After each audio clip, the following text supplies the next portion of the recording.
Hello, dreamers. Come in. Settle deep beneath your blanket. Let the day slip softly behind you, like a boat untying from its dock. Tonight, we'll drift through starlight, across the hush of unseen waters, to a place that doesn't appear on any map. This is the story of a houseboat that floats not just across rivers or lakes, but between quiet worlds, each more peaceful than the last. Let's climb aboard now. The water is still. The night is waiting. The Houseboat of Dreams. You first notice the water before anything else. Not its shape, not its shimmer, just the hush of it.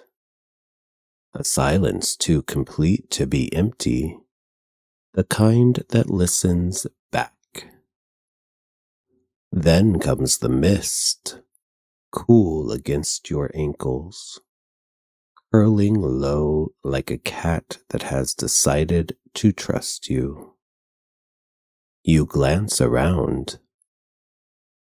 The trees are behind you now, though you don't remember stepping out of them.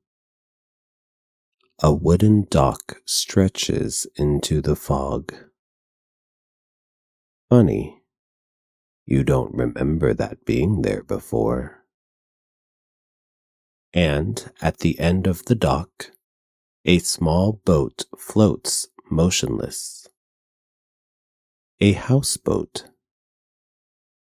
Its wood is soft and weathered, the kind of gray that only comes from years of persistent sailing. Like driftwood kissed by time and tide, it carries the softness of something that has let go of every sharp edge it once had. The boards don't shine, they glow. Gently, as if the boat remembers sunlight from another time. Along the roofline, small lanterns sway on curved brass hooks.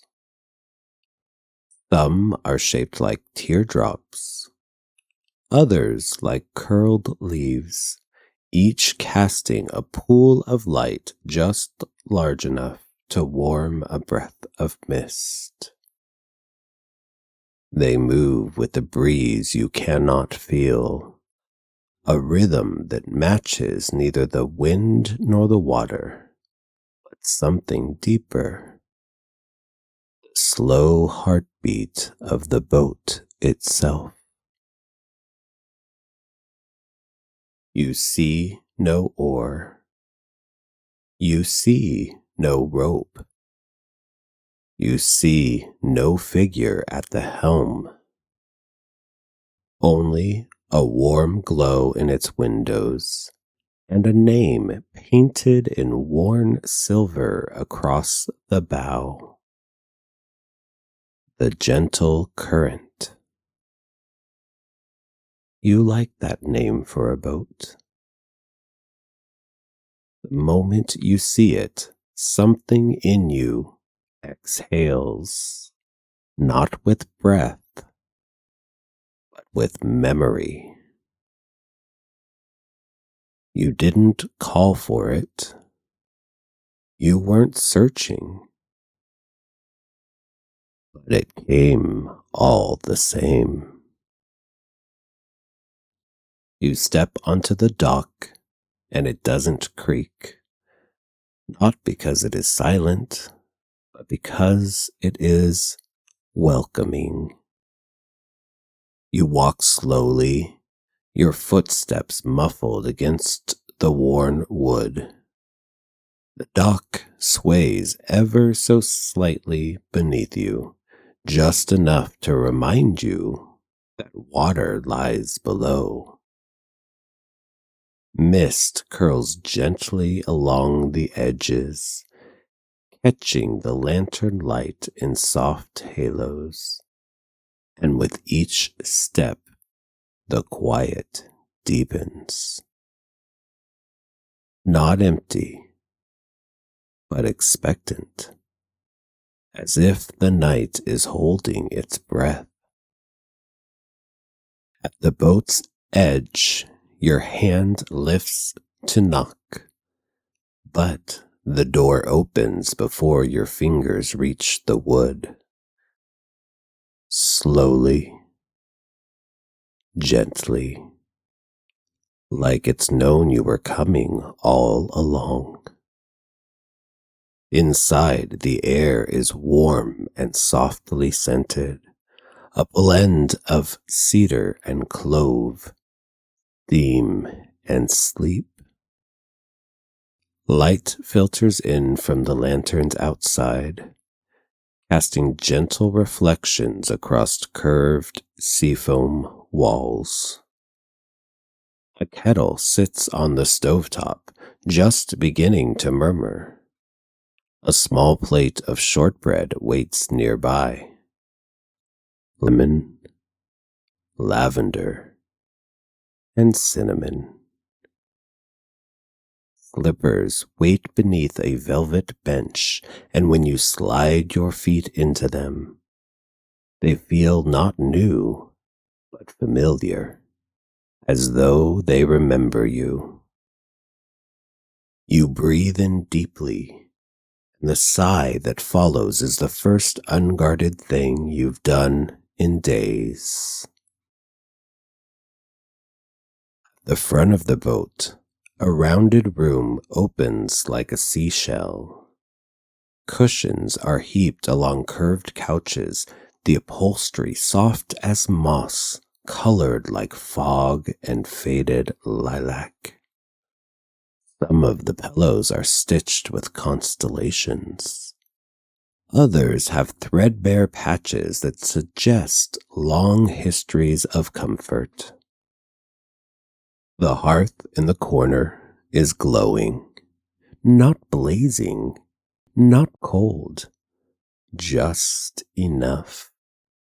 The fire there doesn't crackle, it breathes, each flicker slow and steady like a lullaby made of light. You sink into the cushions and feel the stillness settle into your shoulders. It is not the stillness of nothing. It is the stillness of safety.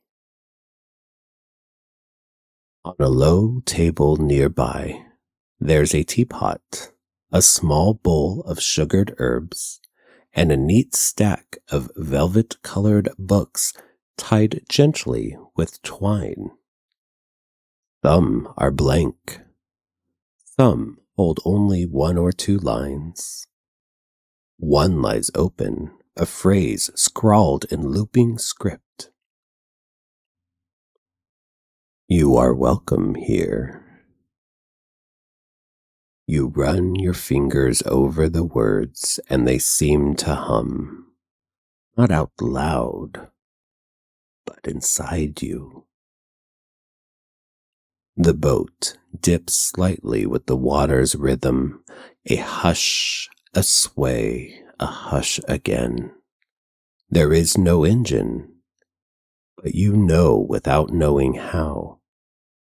The houseboat has begun to move. Just then, you catch sight of a hallway leading away from the main room, almost hidden in the quiet. Floorboards run from beneath your feet down the hall, a natural shade of deep brown, the walls a soft shade of cream. Gentle light pools along the baseboards, just enough to guide you forward without breaking the calm. And then you notice It's longer than it should be. You pause and then look again. It's much longer than it should be. The boat looked small from the outside, cozy even, but the hallway stretches on, its gentle curve disappearing out of sight. You take a few steps, half expecting to reach the end quickly, but the path continues. It doesn't feel strange exactly, just quietly impossible, the way dreams often are. You keep walking anyway. Doors line the hall. None are labeled. None are locked. One is painted the soft yellow of chamomile flowers with a handle shaped like a leaf. Another is carved with stars and vines. One hums gently when you're near it, like a song with no melody. You reach out, not choosing, simply allowing. A door opens. Inside, the room is filled with clouds. Not the heavy storm kind, the soft kind, warm and weightless, like breath on a cold morning. You float without effort. The ceiling glows with shifting light like a sunrise seen through closed eyes. The scent of vanilla and clean rain curls around you. You don't wonder how it's possible. You don't need to. You drift. You exhale. You rest.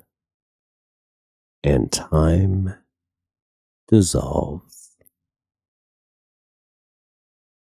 Later, or earlier, it's hard to say, another door opens. You find yourself in a cavern of glowing stones. The walls pulse softly as if they are breathing too. You sit and let the rhythm guide your own. The ground hums beneath you like a lullaby with no words. You feel small, but in a way that's right, like being held by the earth itself. In the next room, you find snowfall. Not cold, not sharp, just cool enough to hush your skin. The flakes spiral lazily down from a sky you cannot see. They melt before they land. You walk slowly, arms outstretched, and feel them kiss your cheek, your shoulders, your palms. You smile without meaning to. In another room, you find a forest inside, dappled in starlight, thick with velvety grass, moss that hushes even your thoughts. You walk barefoot, no path needed. At the center, a single silver-leafed tree leans over a wooden swing. It creaks once, gently, as if to say, "You may sit." So you do, and the stillness sits with you. One door opens into a train car, empty, warmly lit, windows wide to a twilight countryside that looks as though it never ends. You sit by the window, your legs curled beneath you, and watch fireflies drift past like stars that forgot how to stay still. The train rocks. The seat breathes. You almost hum, but there is no need. In another, a hill beneath a sky of slow stars, the ground beneath your hand is warm. You lie down. The stars blink slowly. You blink back. Some rooms are simpler.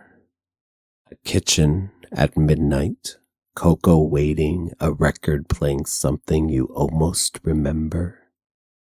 A window seat with a soft blanket and rain-speckled view. A sunroom full of sleeping cats, curled on cushions and woven baskets, the air warm and full of gentle purring. A library with low shelves and overstuffed chairs where every book opens to exactly the page you didn't know you needed.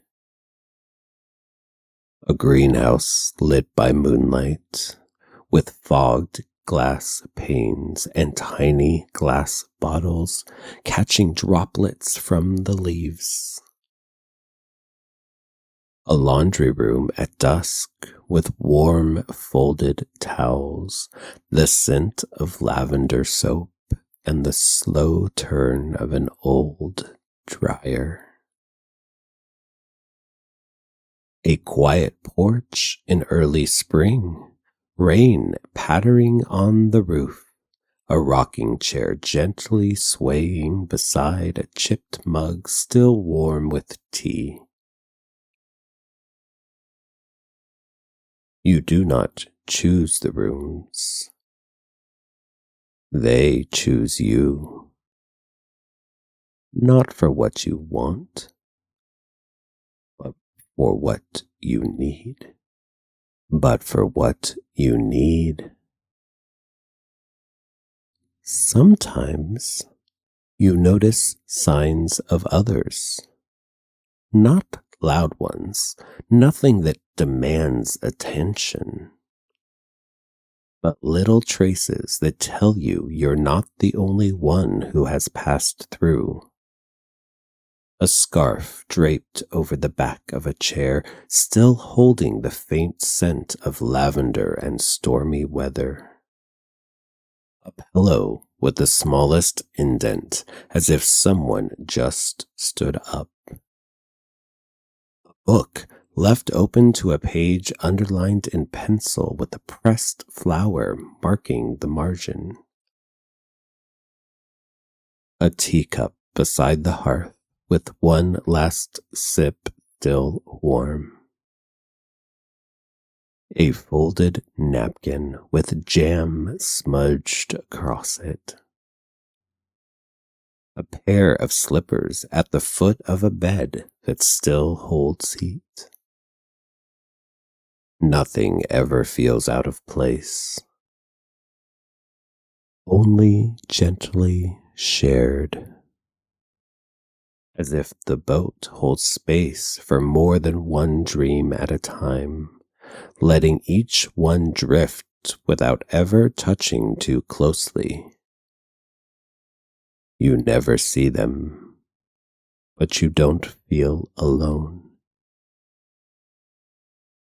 This place is not for meeting. It is for resting. And somewhere, someone else is doing the same. You're about to head for the door out when you notice a narrow staircase tucked into the corner. Not hidden, just easily missed. The steps are smooth under your hand, carved into a spiral that turns once, then opens onto a small rooftop deck above the cabin. It's quiet here in a new way. Not deeper, just wider. There's a bench nestled into the curve of the railing, half covered by a folded blanket. You sit without thinking much about it, and the blanket slips gently into your lap as if it has been waiting for you to arrive. Above, the sky stretches vast and slow. The stars look closer than they should, clear and quiet and softly blinking. You don't recognize any of the constellations, but somehow they feel familiar. Across the water, you can see the mist glowing faintly where it catches the light. Small reflections drift now and then, flickers of other light, other boats perhaps, or maybe just dreams that have found their own path for the night. You stay there for a long while, breathing, watching, time half sleeping, letting the stillness become something inside you instead of something around you.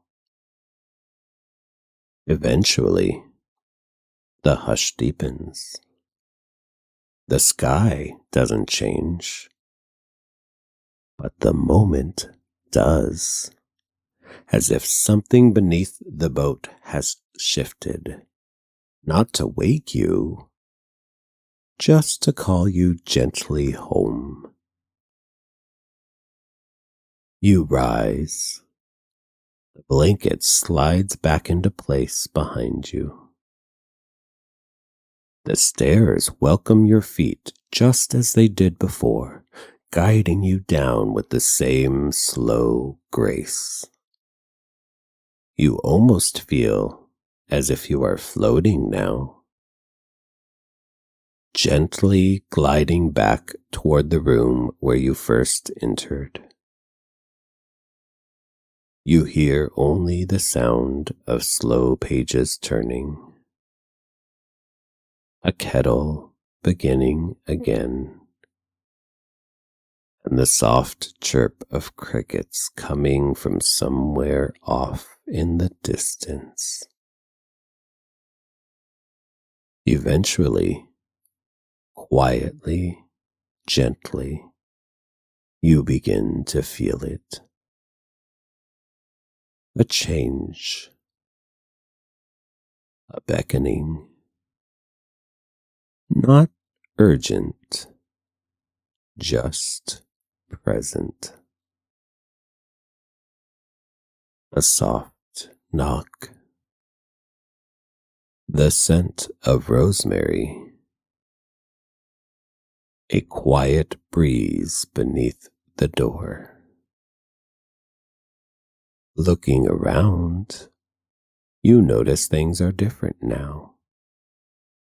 The fire has gone out. The kettle has emptied.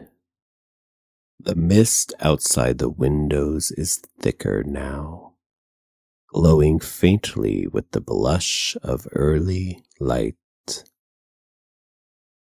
There is a shawl wrapped around your shoulders, and something folded into your palm. A note. You read it in a whisper. You didn't need to find the way. You only needed to stop long enough for the way to find you. You read the note once more, letting the words settle. You didn't need to find the way. You only needed to stop long enough for the way to find you. You hold it for a moment longer, then tuck it carefully into your pocket. The air in the cabin feels different, not colder, just finished, like the last page of a book being turned with care. You pause at the hearth, now cold but not empty, and you run your fingers gently along the edge of the mantel. At the little table, you place your hand beside the empty teacup and close your eyes. Just for a breath, just to say thank you. Thank you for the stillness. Thank you for the quiet. Thank you for knowing what you needed before you did. When you open the door, the mist is waiting. You step outside. The boat doesn't creak. You step off.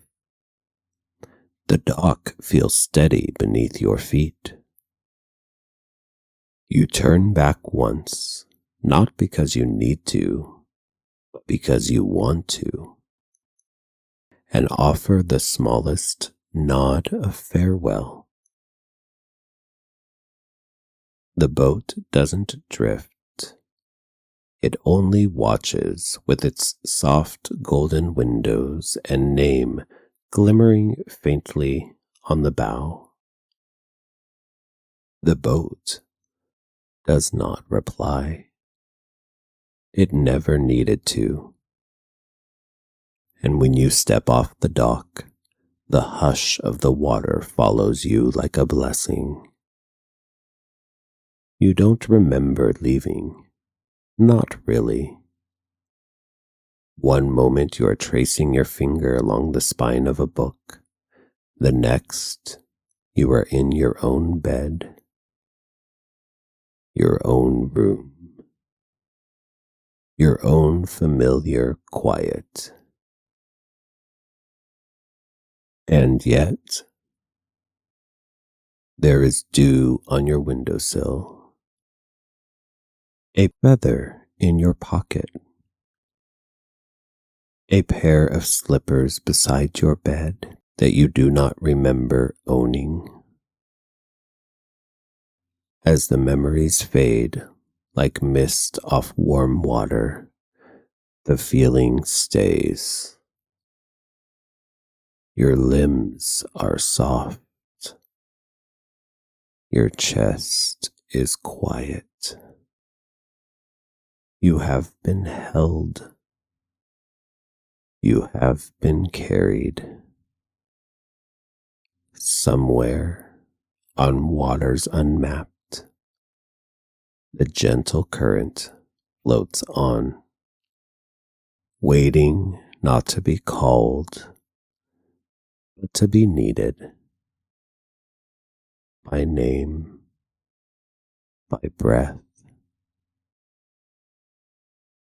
When the world grows too sharp, when your breath stays shallow too long, when you are ready to stop trying and simply be still, you may find it again. You may feel the mist around your ankles, hear the hush of wood beneath your step, taste the warmth of lavender and lemon on your tongue. You will close your eyes and float.